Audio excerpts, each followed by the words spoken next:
I have 14 children. What's the hardest thing about being homeless? Okay, a lot of people think that all the homeless are unemployed. That is not true. I took my family to live with the homeless. As much as I don't like to be in the media and I don't like to be in the news, it was those from the homeless encampment that encouraged me, says, you know, what if what you say will help people to understand what we're going through. We service about over 7,000 families at this point. We just think it's like, wow, they just chose to be homeless. I was like, I beg to differ. They didn't have parents that said, hey, you know, it's like, I'm gonna pay for your college, or let me help you fill out this application. Hello again, friends. Of course, I'm Merit Sakata, the executive producer for Now That You Ask Me. We happen to today be in Waianae because we had identified a really interesting person from an article in a recent newspaper article, and her name is Abigail Eli. The story in the paper was about her educational career, but as we interviewed her, her activities seem much more broad and interesting, so we've moved our production all the way to Waianae today so that we could see her in her area and find out exactly what things she actually is doing. But again, Now That You Ask Me, we say is inspired by the Tao Te Ching. And in the legend or the history of the Tao Te Ching, there was an old man going into retirement, and the gatekeeper happened to say, before you go, leave something behind for us, as he's leaving the walled city. And so that's the premise of our program. We always try to have somebody that's interesting to share their experiences and the lessons they've learned from it, so that we have the benefit of that and possibly can consider that as we move forward in our lives. So this time, this is Abigail Eli, and we'll turn it over to her to introduce her friends who will also be joining her in this sharing. Thank you very much.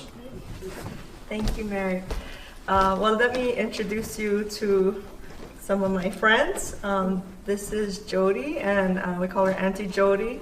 And I met her, and you'll hear a little bit of the story. I met her at the homeless encampment. She was living at the homeless encampment at Pu'uhonua o Waianae for 6 years by the time I met her. And then next to me I have Jarita, and Jarita is our distribution manager for our nonprofit Makaha Community Center. And then on this side of me I have my daughter Melody, who lived with me at the encampment and has lived this life with me all the way through. She's just graduated as senior, and she's one of our volunteers for our nonprofit. And then on the side of her, we have Kuipo, and she is one who we met through all the work that we're doing, and she's come to volunteer with us, but also has been a family that's been impacted by our community center as well. So I thought just give a little bit of, have everybody put a little bit of input from the different perspectives and not just hear me. But I will say, like, how it all started was in 2016. I took my family to live with the homeless, and it was supposed to be a 1-month stay. And at that time I was raising 12 kids. I have 7 biological children. We had 2 adopted, and then at that time it was 3 Hanite. At this time in my life, I have 14 children that are living with me. Sometimes we have 25 to 30, but right now only 14, so not too bad. And so yeah, back in 2016, I took my family to live with the homeless at Pu'uhonua o Waianae. I asked if we could come and stay with them. I told my children there would be no electricity, no running water. They wouldn't have their beloved AC, and I asked them if they would voluntarily come with me. I didn't want to force them, and all of them, my oldest was 15 at the time, my youngest was 3, and they all said they wanted to come. So we asked Auntie Twinkles, if the governor, we call her the governor of the community, if we could come and live with them, and they said sure. So we moved in, and honestly we wound up staying there for 2 months because my children said that was their favorite summer ever. None of us wanted to leave. Even at the end of the 2 months, this is from May to July, the summer was coming to an end. We still didn't want to go, but we came back, and without understanding the reasons why, I really felt like God had sent us there, and He was telling us it was time to go home, and so I didn't understand why. I was really heartbroken. But today, all these years later, we recognized that there was going to be a greater impact that was going to be made. Now, what I didn't know was that the news had found out that we were there, that we were staying there. So the day after we left the encampment, they came out and filmed us. And as much as I don't like to be in the media and I don't like to be in the news, it was those from the homeless encampment that encouraged me, says, what if what you say will help people to understand what we're going through? And so I decided to go ahead and do it. And from there, from that broadcast, families started calling from around the island saying, hey, we have these donations, would you come and pick it up? Now, until you walk in their shoes, you don't understand the needs, and it is because I lived there and I saw the most beautiful people, like Auntie Jody, like meeting Auntie Jody at the encampment. So here's some of the things that that people will believe about the homeless. In fact, I went around the homeless encampment, and every single family, I would say, what's the hardest thing about being homeless? Okay, a lot of people think that all the homeless are unemployed. That is not true, not in the least. There's a lot of us, and married couples too, both have jobs. But our income is not enough to sustain us out there. And the people that I met out there are just like me, And there are people that are, not too worrying here, but most of the people are dealing with the same thing that I had dealt with out there, being employed, not being able to find a way to, afford housing. Yeah. And one of those reasons had to do, from what I found out was, I would ask people, what was their highest education, and a large majority had never graduated from high school. And even those who did graduate from high school never went on to higher education. And so they were stuck with the $10 an hour jobs. So even if they had two jobs at $10 an hour, and some were just part-time and full-time, it's like just putting all that income together is like, that didn't make up for the amount that they needed to keep a home running, and to pay the electric bill, the water bill, and everything. But tell me, Auntie Jody, what was some of your experience as far as how did people treat you? How did they view you? Well, in the beginning, I kind of stuck out like a sore thumb because I didn't dress like them. I didn't act like them. Granted, there were people that were doing drugs, and I was one of the people that had gone through the drug addiction and found my way out of it.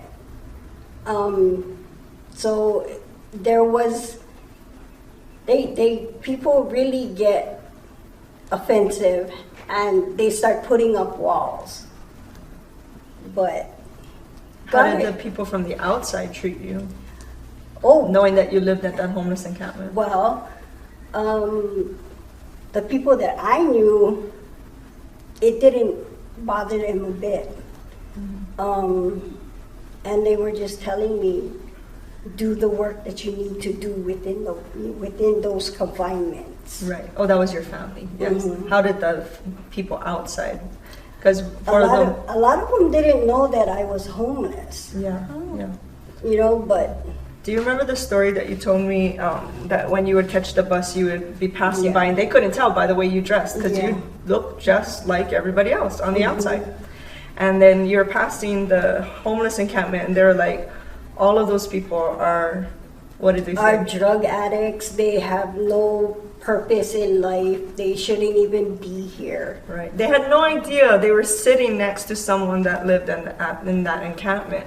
one of the things that we experienced going into the encampment, and when I talked to everybody, they said the hardest part about being homeless was the way people view us and the way people treat us. They all treat us like we're drug addicts or that we're going to steal their things. And interestingly enough, the 2 months that we stayed there, no one stole our stuff. I mean, my kids left the rakes and the shovels and all kinds of stuff all over the place. And the next night, it was still there. And I was like, what? That doesn't fit what I expected. And then meeting Auntie Jody and finding out, it's like how everybody's persona of them was. I said, wow, that's really interesting. But I got to experience that firsthand, because when we'd walk into the village, everybody's like, hi, my name is, and it's like, can I help you? And everybody was just so welcoming and loving. I could see that there was a real community and a real family environment that accepted myself and my children. But the minute we walked outside of the encampment with our dirty feet, because you can't keep your feet clean in that encampment,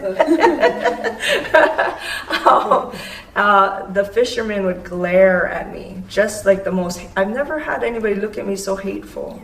The people driving past in cars would look at me like I was the worst parent ever. For living in that encampment, and they had no idea I was voluntarily living there. They just saw me coming out of the encampment, and so that was the first time I had ever witnessed being looked at like as if I wasn't even human. And then I began to understand what you all had been saying about how people didn't treat them the same. Just one example, one of the things that I came to learn was that there was a woman right before I had moved into the encampment who had an asthma attack. And they called the ambulance, and they were calling, and that they didn't show up for 2 hours. By that time, that person was dead, and they didn't even try to revive her because she was just a homeless woman that didn't really matter to them. And so I got to witness even more than that, but that's just a little bit. And even the kids that were in that encampment said the hardest part was that when they go to school, they're constantly getting bullied because they don't have the nice clothes. And once they find out that they're in that encampment, I mean, they just never hear the end of it. And so it's always, that view of you must have something wrong with you, you must have an addiction, you must be a criminal if you're living in a homeless encampment. And I found definitely, Melody, you want to say, did you find that to be true? About what you... Did you find that everybody was an addict or a criminal? No, it's like everybody comes from all kinds of different places. Like some people come from the mainland, or they come from other islands. Some people actually had jobs and careers before then. And there are actually a couple people that I met that actually were very educated. They went to college, they got their bachelor's, and then things happened in their life and it kind of just fell from there. I was talking to a lady the other week that came to our center, and there was a little incident that happened, and she's like, I really hate the fact that, people just think that homeless people are thieves and that they're going to steal their stuff and that we're addicts and stuff. And so, I was able to just talk to her, and she was actually one of the people. She's like, I'm not like that. They think that we're nothing, that, it's that we don't have an education. She's like, but I actually do. It's like I have my bachelor's. And so she's like, it sucks having to be treated that way. Yeah, I didn't meet anybody at the encampment that had that, but we have now, after all these years, have met a few. And some people just don't understand the circumstances, the injuries that occur, even if you had an education. Some of them don't understand that they went through divorces or abuse, domestic violence. And now, even if they have an education, they're staying home, having to take care of their kids, which still puts them in a difficult situation financially. So there's all kinds of situations that can land someone homeless. or struggling and in poverty. But yeah, so here we are. We're meeting all these beautiful people. We meet these children. They come from all walks of life. I find that these kids, are just brilliant. They've got the most brilliant minds. They're out surfing. They're out diving. They're boogie boarding. They're doing all these amazing things. They bike. They ramp. It's like they're great. As far as hand-eye coordination. And then when I asked these kids, and one of the things we did in the encampment is I played a game with my kids, and it was a multiplication game, and I would say 3 times 5 is, and they have 3 seconds to answer me, and we try to get all of their multiplication facts in. And so the homeless kids, because there were some rewards that were given if they could do this game, tried to play. And what I found was that every kid from 17 years old and down couldn't do their multiplication facts. And I realized they were probably struggling educationally. We started to notice, even after I left the encampment, that the kids would, if they went to intermediate, a lot of times they would only go 2 or 3 times a month, largely because of the bullying. And by the time they got to high school, majority of those kids are dropouts. And so when I asked these kids that I was falling in love with, because they were at our encampment all the time, and I'd asked these kids, I said, what's your greatest aspiration in life? And I had these 5 young adolescent boys, and they're like, oh, Auntie, I said, I want to be a drug dealer. It's like, I'm going to have a pimped out car, and I'm going to have a pimped out rims, and it's like, I'm going to have the sounds, and all the chicks is going to love me. And I remember looking at them, I was like, wow, that's your greatest aspiration. I said, you ever think about buying a house? As I bought my house when I was 19. And they looked at me like, and I was like, what about even renting a house? And they just looked dumbfounded. They hadn't even thought of ever even being in a house.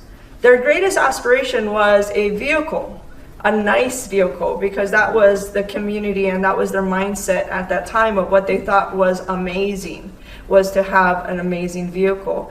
And it didn't seem like they had any idea that there was any option other than the criminal world, because it's almost like poverty forces you to have that mindset. When they don't have the finances to buy the nice clothes, well, it's like, what else do I do when the pressure is on? And so I could see that these kids are being forced into a generational poverty. And so upon leaving the encampment, here I'm just broken about what I've witnessed and what I've seen, how many beautiful people like Auntie Jody and so many other families. I met social workers that were in that encampment because they had an injury all of a sudden and they lost everything. Auntie Jody and her husband, they were working 2 to 3 jobs, and then one of them weren't able to work and they lost everything. And so it's like, but beautiful people with beautiful hearts, the most giving, they were constantly giving to us in that encampment. I would see someone say, it's like, I don't have any food, and I would watch another homeless person take their very last can of food, say, it's like, I can give you this. And I'm like, I would go to them and says, what are you going to eat? I mean, what are you going to have? And they're like, it's okay. God always has a way of working it out for me. It's like, she needs it more. And so I just watched that kind of like love and generosity in this encampment. And when the storms would come and the elderly who couldn't keep pushing out the water from their tents and it would collapse on them in the night, I'd see these younger people through the storm, just being beat on by the wind and the rain, rushing to their area to help rebuild their tents. And are you okay? Are you okay? When someone was sick for days, I would watch people come. It's like, I got to check on them. It's like, see if they need food. And I'm thinking, I was like, we don't even have that kind of community in our neighborhood.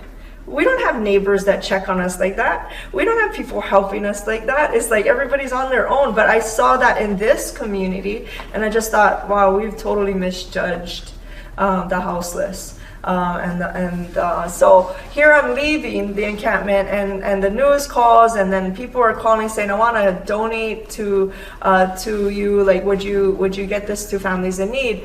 And after seeing how beautiful the people were and the great need that they had for help, and that no one was really listening to what they needed. I said, okay, so I started, taking a truck, and we started going picking up donations around the island, and eventually that one truck went to 2 trucks to 3 trucks, and eventually it became to box trucks. And we went from helping just a few, just this one village, to now working with over 15 villages. And we pick up donations around the island, and it has not stopped for all these years. And so that's from 2016 till now. And we had to actually purchase our own box truck just so we could continue. So we pick up furniture and appliances and all kinds of things to distribute. But one of the other things I did as soon as I got back was I was like, doing nothing is not an option. That is definitely something I live by. Doing nothing is not an option. I took out my couches from my living room because there was no way I was going to ignore the fact that these kids are being forced into generational poverty. I was like, somebody's got to live life with them. And so I took the couches out of my living room. I lined my walls with old computer desks, and I bought old Mac computers. And these kids, one of the things that brought me so much joy is that they would begin to walk from the homeless encampment 2 miles every day to my home. I didn't live very far from there. Every day they'd walk there and they'd walk back. And I began tutoring these children. And some of them came to live with me. And so I just want to talk about doing nothing is not an option, right? And so we wound up creating a nonprofit called Macau Community Center, and our motto is Elilo Ho'ololi, and Elilo Ika Ho'ololi. And one of those things that is just that become that change. We can become the change that we want to see in this world. And sorry, I don't. So I'm going to have them talk a little bit, because we were talking about this as like, why do we do what we do? What's the point? Like, is it making an impact? And so maybe some of you guys can share some of the things that you see that this I guess this movement that we've been doing together. Now I want to say this to us, that none of us get paid.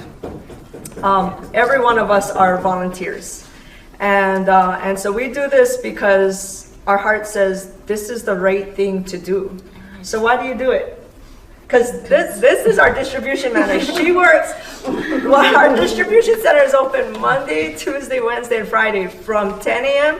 to 5 p.m. It's like a full-time job. And then we also have Saturdays where we distribute when we bring those box trucks. And this is the lady that and her other half that makes it happen. And so why would you give so much of your life for these families?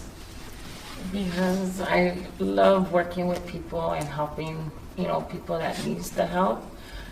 And yeah, what have you seen? Like, what kind of impact have you seen by doing this?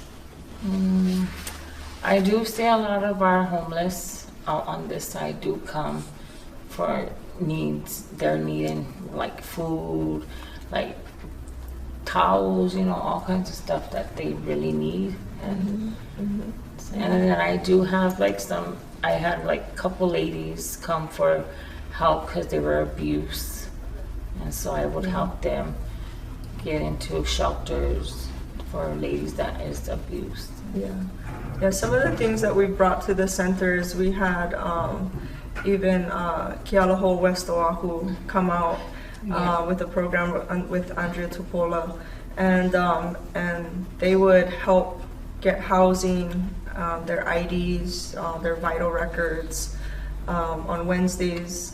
It was on Mondays and Fridays. Yeah, Mondays and Fridays. And Wednesdays was the hot showers. And the hot showers would come, and they can take hot showers. They would come and get clothes first, and then they would go and sign up for the hot showers on Wednesdays. Right. Would you say that all of our families that we help are homeless? No, not all of them. Not all of them. But I delivered some beds to people that aren't homeless, but you know, they needed beds because they can't afford it. You know, there's only one, like only their husband working, and they have like about 9 children to support. You know, so Yeah. yeah. That was actually something that was really surprising to me. When I first started, I just started working with the homeless. We would just take donations to the homeless encampments. But then we were getting so much that, and there were certain donations, I was like, this wouldn't really work in a houseless encampment. And so then I started going to the transitional shelters.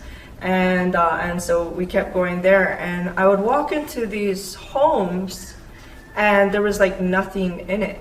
It was like bare. I would see people sleeping on flat sheets.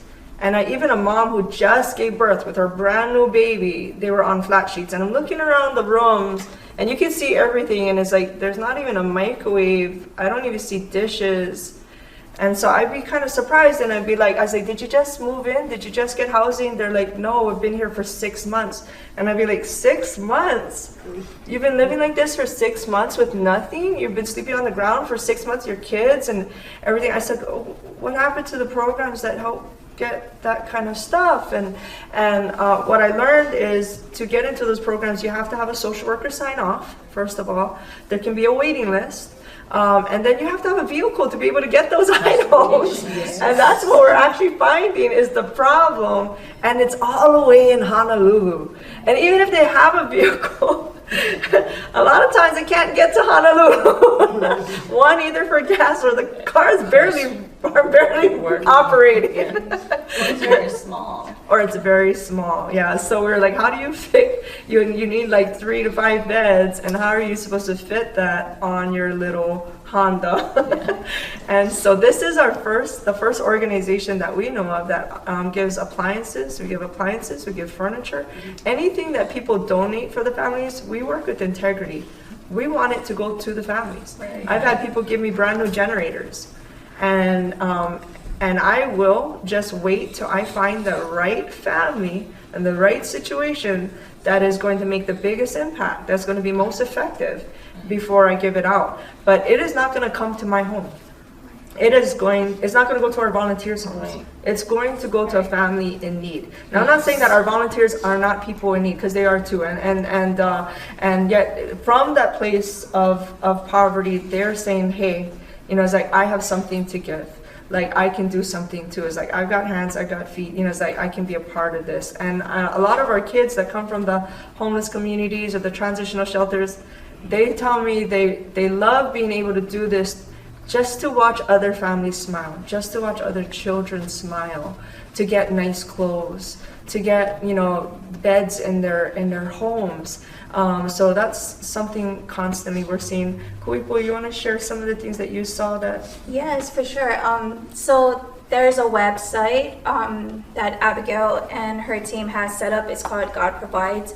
And that's actually how I found Abigail, is because we were looking for some place to donate instead of dropping it off at Goodwill. And it was really nice that there was somewhere in our community that was opening their doors to be able to take in donations. So I've been here since COVID, and I have seen tremendous relationships, as you were saying, you know, with the houseless. They are the most intelligent, caring people that you will come across. And it's not only houseless that come here, it's myself, my family. We just had a program that we were involved with where they were giving computers. We have a desktop and laptops that they have provided here.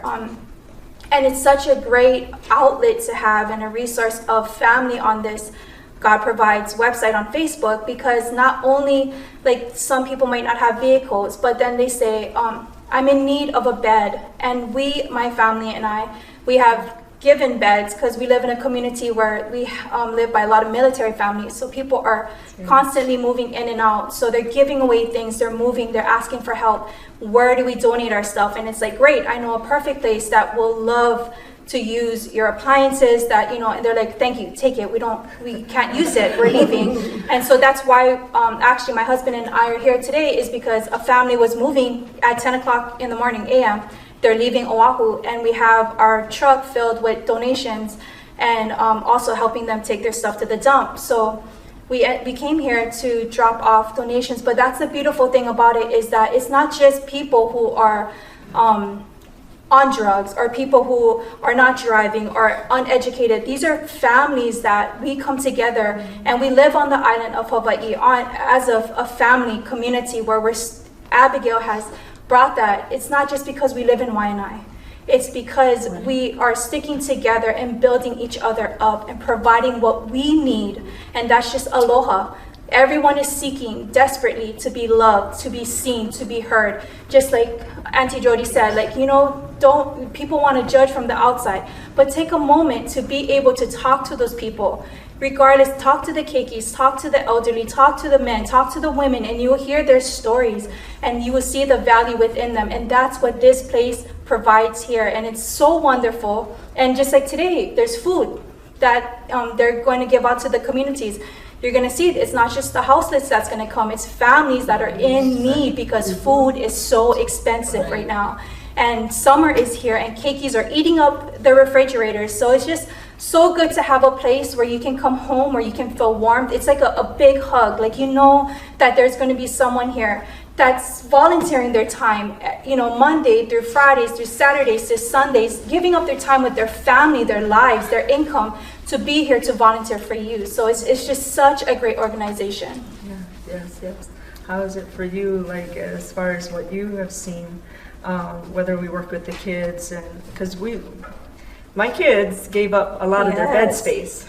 They gave up their bed space to share beds with those kids that come in. This one in particular, you know, is like has, you know, had to work with their hair. Yes. You know, it's like, because, you know, the children that come in maybe have lice and things like that, and they spend hours taking care of these children.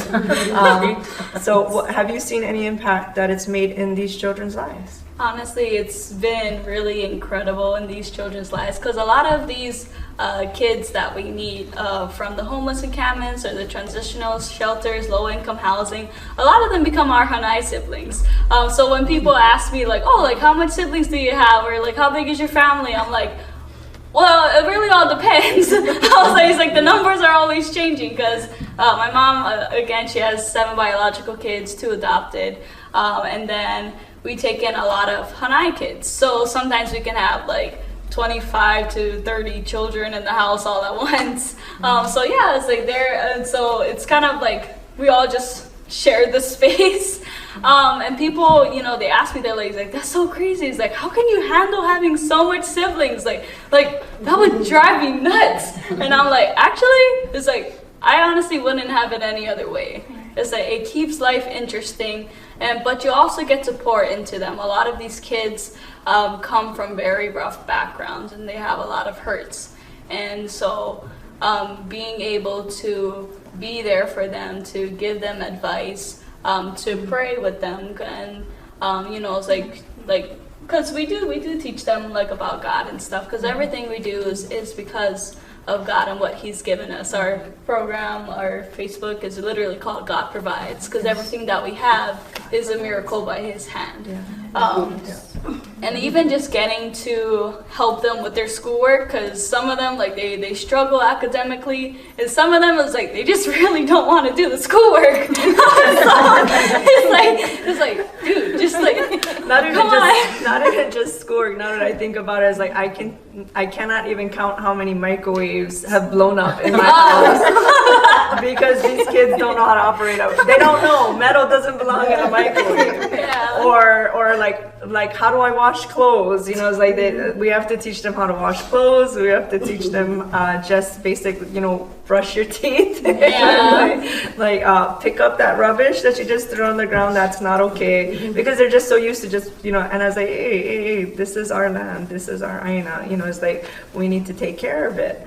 And yeah, so it's interesting. The education goes far beyond just schoolwork. It goes Basic into life skills. basic life skills, and how do you treat people? It's so amazing to watch. This is what I love. I was like, love has a power of its own. And if there's anything you leave with today, it's really everything we've done is because of love. No, right. Real, genuine love. We care about people. People matter more than stuff. Yeah. And I've had people come into my home and repair things that are from the community center, and they've seen the things that, like, we'll have like $5,000 beds that come in, and really nice furniture, and you know, just amazing bookshelves, and just all kinds of amazing furniture, and just so beautiful. And they go into my home, and I remember them pulling me on the side after, and they're like, "Can we ask you a question? We see how many beautiful items come into the center. How come we don't see any of that in your house?" And I said, "Well, that's because I collect children, because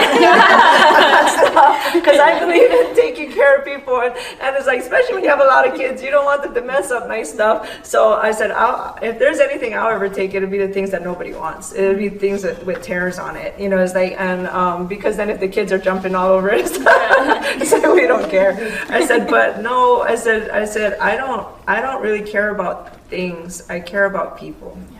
And so some of these kids we watch come in from brokenness and trauma, and we'll see it surface, and we'll just love them through it.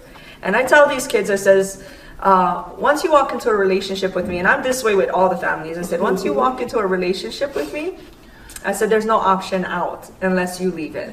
I said, I'm not leaving. I said, I'm going to be here all the way through. And it took years for these kids to really trust us with their stories. And we've just heard the most horrendous things that have happened in the families' lives and adults, the community that we've worked with. We just think it's like, wow, they just chose to be homeless. I was like, I beg to differ. You know, it's like many of them, one had generational patterns set before them that, again, almost forced them into a life of crime or poverty. They didn't have parents that said, hey, you know, it's like, I'm going to pay for your college, or let me help you fill out this application. I mean, I had this young lady in the encampment that I remember walking by and watching the way she cooked. She'd never had anybody ever teach her to cook growing up. She had such a traumatic life as a child, a lot of sexual abuse, a lot of physical abuse. And the way she cooked was she opened a can, she had a bundle of sticks, she lit it on fire, and she put her can on the fire, and that was her dinner. And so I just saw that, and when these children came into our homes, that was exactly the same pattern that we saw. None of them knew how to cook. And so just like I said, living life with these families, and then when you hear some of these stories, and you know, I talk to the adults there, and they're like, I don't know what's wrong with me. I don't know what's wrong with me. It's like it's like they say, like, you know, because they had addiction problems. Okay, so some people had addictions, and they were like, I don't know what's wrong with me. It's like they said, if you hit rock bottom, the only way is up. And they said, I've lost my home, I've lost my family, I've lost my job. It's like, look at me, for goodness sake, I'm homeless. And they said, something's wrong with me. And I said, well, maybe you're trying to heal from the outside in instead of the inside out. I said, you know, if I had a cut or a scratch, I wouldn't need any pain medication. I said, but if I had a headache, I'd take Tylenol or Advil or Aleve or something. I said, but if I had my right arm chopped off, I would want some morphine. I said, the greater the pain medication. I said, you've got some real pain. I said, and you're medicating yourself with not such legal things. I said, but if you'll deal with the issues that are causing the pain, then you'll find that you need the pain medication a lot less. I said, somebody who's dying of cancer, nobody is like, how dare you take morphine, because they're in such extreme pain. I took care of people who died of cancer, and I saw the pain level. Well, when you listen to these people's stories that come from abuse and the traumas, and I myself have experienced and survived things, and I understand the pain that is on the inside that you cannot describe, but how you wish you could stop it. Now, some people reach for things like drugs or substance abuse, and they use that to medicate their pain. Personally, I became addicted to work. I just kept moving. I just kept moving. But it was such a struggle to deal with the heartache of your heart being ripped apart. And some of these adults that let me just kind of just share some, so maybe you can kind of just see them, see the people that I love. Is like one of the guys that I was talking to. He was one of the fathers of one of the children that came to live with me. He said when he was younger, he would be playing out on the lawn, and his father, who just wasn't right in the mind, would get up from his seat, walk down to the water hose, turn it on, and shove it down his throat. He was just a little kid. There was no reason for that. I mean, the kind of abuse he endured in that home, where he would just all of a sudden see his father get up for no reason. They'd just be having this nice day, and his mom was sitting right next to the dad, and he'd get up, he'd grab a big, huge cast iron frying pan, and boom, right in the mom's face, just bust her face open. You know, just he wasn't allowed to play. He had to endure that kind of abuse. It was a kid that should have been in CPS, but somehow the system missed it. And he lived that life until he was old enough and strong enough to defend himself. I wish that was not the normal story, but that is. That's the normal story. People getting flown from wall to wall from the time they're 2 years old to the time they get kicked out at 17. These were the people I met in the encampment. I met 3 sisters that were basically turned into, I would say in a nice way, porn stars basically for their family members. It's like, because it was so graphic, the things that they had to endure. It's like trafficked kids. And then they go on into relationships where they get trafficked by boyfriends and stuff. And it's like, and here they are, broken but beautiful people. And so we can just make these judgments. It's like they just choose. They just choose to be this way. And I think about this as like, we've got soldiers that go to war. And they endure lots of violence, and they endure the bombs, and they endure the beatings. And if we saw a soldier that was all like a bomb went off, or shrapnel just was all throughout their body, and they were laid out on the ground because they were so wounded.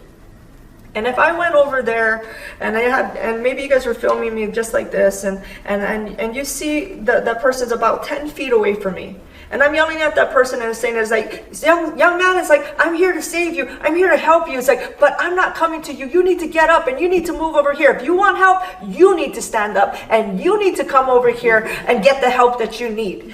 And it's like, and if you guys were filming me, just seeing me just screaming at this person and you can see that they're laid out, they're just like barely breathing, they got blood like coming out everywhere, and they'd be like, that person is like, you'd be saying all these names, like if that went on media, the social media, it's like people would be like, that is the craziest person. Can't you see that person is laid out, that they can't even move? It's like that you have to go over there and help them. Why don't you just go over there and help them?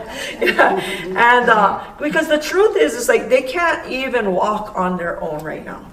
They're so broken. They're so beaten that the wise thing for me to do would be go over there to that soldier and say, hey, I'm going to take one arm, and hopefully somebody else in the community goes and takes the other arm and says, you know, I know that every time you take a step, it's painful, but I'm going to walk this life with you until you're healed completely, so then you can walk on your own. Yes. Because that's what we're doing in this community. Yes. I call this, you know, people are always saying, thank you, Pastor Abby, for all that you do. And I was like, oh, don't thank me. I'm standing in awe with you. I promise you, it is not me doing it by myself. It is a community in unity. It is not only people from Waianae donating to the families here. It's people from Hawaii County. It's people from Mililani. We're picking up donations from all over Makiki, and you know, it's like Mililani and Wahiwa and all lady over. Coming in today, she called me over the weekend, and she'll be dropping off donations from White Kelly. She's going to her storage because she's moving. And she called me and asked if it was okay for her to bring all her item, you know, her donations. And I said yes. And she'll be here about 11:30, 12 o'clock to drop off donations. Yes. I think we've seen that. It's like we've seen people from all over the island. I've even had people from Hawaii Kai drive all the way out to Waianae. Yes. Just to bring their donations to help families in need. And I just think that's amazing, because it's like, that's what it looks like, Hawaii. We don't need to wait for the government to be the solution. Right. Yeah. We can be the solution. Yep. We can be we can be the answer to the problem. I think, it's like, what if we help these kids break out of generational poverty? This last year, we saw our first 2 graduates. One of these kids, when I first met them, they had no electricity in their home. They had no food in their home. It's like, and to watch them graduate. Another was from the homeless encampment. This year, another one graduated from the homeless encampment. It's just, we're just seeing the impact that it's making in their lives. It's like, and these kids will see me get up from early in the morning, and I'm up till late at night. And one of the things I did, because I wanted to make the biggest impact in their life, is I went back to college. I went to college myself while I was raising, at that time, 15 kids. I put myself into college as a full-time student, senior pastor of Wine Assembly of God, executive director of Macaw Community Center, raising 15 kids, and now I'm a full-time student, and I was a substitute teacher. And I was just like thinking, this is humanly impossible, but I'm so grateful for all those in the community who believed in me and all the scholarships that came in that I could go to school, because I just finished my bachelor's degree at Chaminade, and I got my secondary education degree in mathematics. Now you might think it's like, wow, she must love math. No, I didn't. Math was my worst subject. It was my worst subject. It's the subject that made me cry, like in high school and even in college. But I told myself this, and every time I felt like I couldn't go on, that it was too hard, I had the faces of these children. I have thousands of children in my mind. Hundreds of kids that I just see constantly just in need. And I'm thinking, for the rest of my life, I'm going to help these kids break out of generational poverty. If there's something I'm passionate about, is even more than the donation center, is helping kids break out of generational poverty. It takes one person getting involved in their life, staying in their life, and saying, I'm going to be faithful to you, and I'm going to be just as if you were my child. I would do everything for it. I buy their school supplies. I buy their clothes. I get the computers that they need. I get everything that they need so that they can be successful in life. I'm going to help them to register with the Hawaiian Registry so that by the time they get to college, that they can get the scholarships and that they can go to higher education if that's what they desire. I'm going to find them the mentors if they decide that they don't want to go to higher education, but they want to get technical training. It's like, we're going to do whatever it is. Find the passion that these kids have that are built into them, and what are they good at, and then help them to be successful for the rest of their life. That's the goal. And so when these kids ask me, why do you do this? Why do you work so hard? And I said, and I want to just tell this story because it's one that just makes a huge impact in my life. Is one day I was standing at a transitional shelter with a kid. He was about 5th grade, and he was looking at his dad, and he said, Dad, I need new shoes. And he lifted up his foot, and his shoes were talking, and so his dad looked really sad at his shoes, and then he looked really sad at his son, and he said, Son, you know that after I pay all the bills and everything, that I just have this small income, that we only have $50 to our name. And actually, he wasn't in the transition. He was on the permanent side of the housing by that time. But he said, I only have $50 to my name. And he said, and I need that to get you guys shampoos and conditioners and the things, toilet paper and stuff that we need for a house. He said, you just gotta be grateful for what you have. And I remember the son was so respectful. You could just see this love that the two of them had for each other. He looked up at his dad and he said, I know, Dad. He said, I understand. And he just put his head down. And I watched both of them put their heads down at the same time. And you could just see the pain in his father's, heart, knowing that he couldn't provide for his son. And so when these kids ask me, he says, why do you work so hard for us, no matter what we put you through? Because they put us through a lot. So why do you keep getting up and doing it again? And I said, because one day, I want to be there. I want to be there that day that your kids ask you for a pair of shoes, and you say, yes, son, let's go get a pair of shoes. I want that to change. I want that pattern to change. And that drives me. It drives me.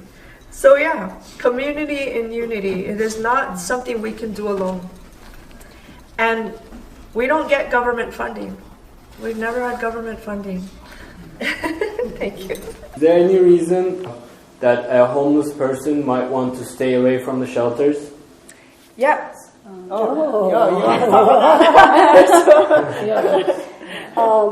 It can be so degrading to get in there. You've done nothing wrong, just that you can't afford housing. And there's like a 30-day lockdown when you first go into it. I don't think that's fair. And they're having trouble with some bed bugs. Yeah, there's that. There's Stuff like that. The people aren't readily willing to work together because a lot of the meals have to be produced together. So there's a lot of uncleanliness going on in the shelter itself. Yeah. And that needs to be really addressed. And then you're thinking that you have just normal people in the shelters. There's a lot of people with mental illness. And also a lot of the homeless come from trauma themselves. A lot of the women have been sexually abused. Lots of women have been sexually abused and then gone through physical violence. A lot of the men have been physically abused, and a good number, I would say 1 out of 3 of the boys that I work with have been sexually abused, and 2 out of 4 of the girls. And honestly, it's very rare that I meet a girl that has not been abused. So it's I want to say it's actually more like 4 out of 4, because it's almost never do I meet a young girl that has, or even the women that I work with that hasn't gone through that. So putting them in close proximity with other members, with other people with trauma, you'll find a lot of conflict happens. And so that is one of the issues that happens. It is interesting because I worked at one of the transitional shelters. We'd volunteer over there, and there was a young mom who just gave birth to a baby, and the shelter that she lived in was like cubicles, but there wasn't a roof. So they have these cubicles with just these doors and some beds inside. And somebody who had mental illness thought it was fun to just throw big, huge water bottles over into people's cubicles. When that water bottle landed right next to her baby's head, she said, "I'm out of here." Then there's the people who are very attached to their animals, but they do not have them certified. And so if they go into the shelter, they have to give up their animals. A large majority of the people that were in the homeless community that I met were very attached to their animals. One of the reasons why they would never go into a shelter is because of that. And because they're family members. Yeah. They're family members. There's their kids. It's like they already had their kids taken away from CPS. That's all they have. That's their heart and soul, is their animal, who loves them, who shows them affection, who, unlike other people who are on the outside, don't care if they exist at all. That animal does. And so it's a big part of their life. And then, the bed bugs was another. Me personally, I wouldn't want to go to a shelter for this reason. If I ever became homeless, I'd go and move in with the community in Hawaii. It's because you have to, your children are not allowed to, leave your area. So even if they're with an older child, they cannot be watched by an older child. They have to have an adult with them at all times. That is almost impossible for someone who has a lot of kids. They need the help of their older children to help escort them, especially if they're 16. It's like that they can escort them to the bathroom, but they would get write-ups if they do that.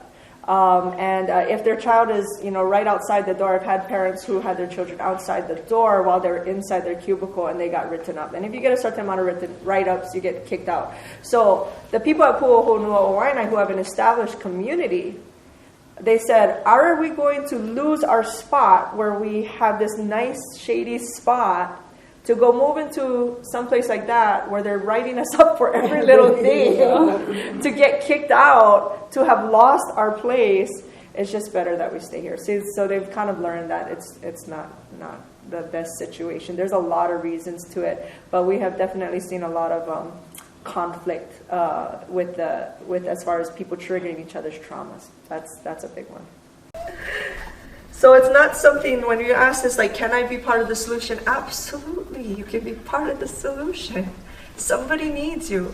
An elderly person who maybe needs somebody to visit and talk with them and tell them that they're special, or maybe they need some extra food, is like, and they're not able to come out here to get it, but maybe you're the one that can bring them what they need.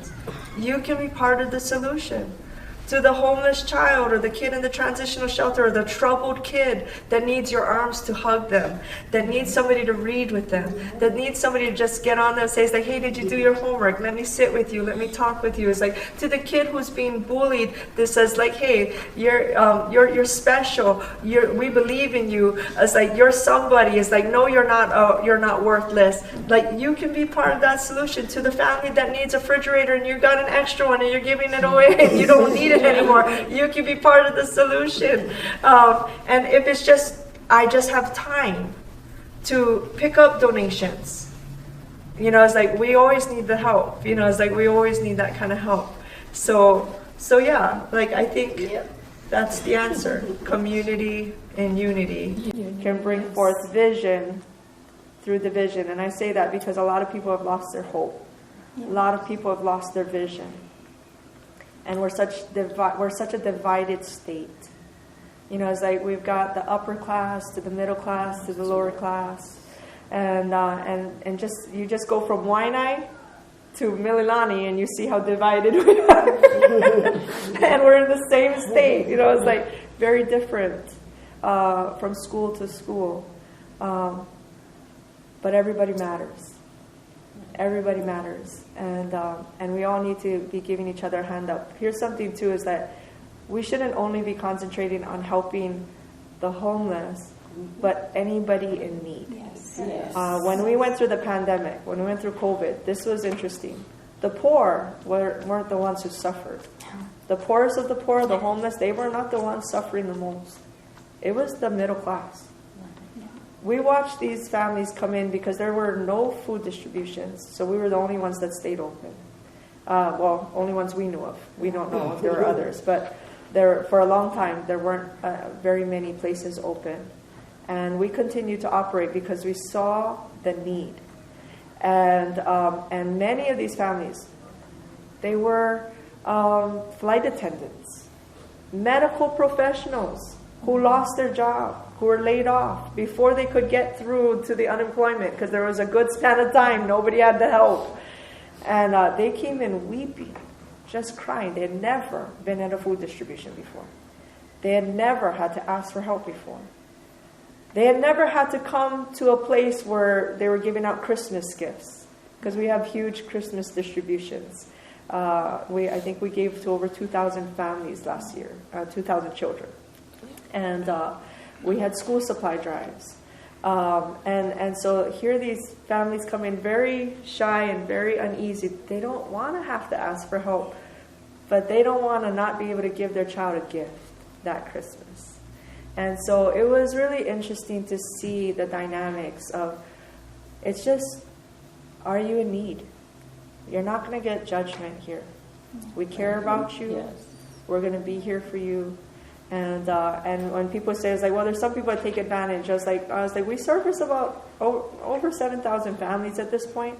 I would say of that, we see a few that do take advantage, but it is a minority compared to the many that are in need. And sometimes you have to be willing to let yourself be taken advantage of little for you to be able to reach the masses. Right. We need to reach the masses. Right. And so, yeah. Please be part of the solution, Hawaii. We need to be part of the solution. Yes. We can become the change that we want to see in this world. So let's do it together.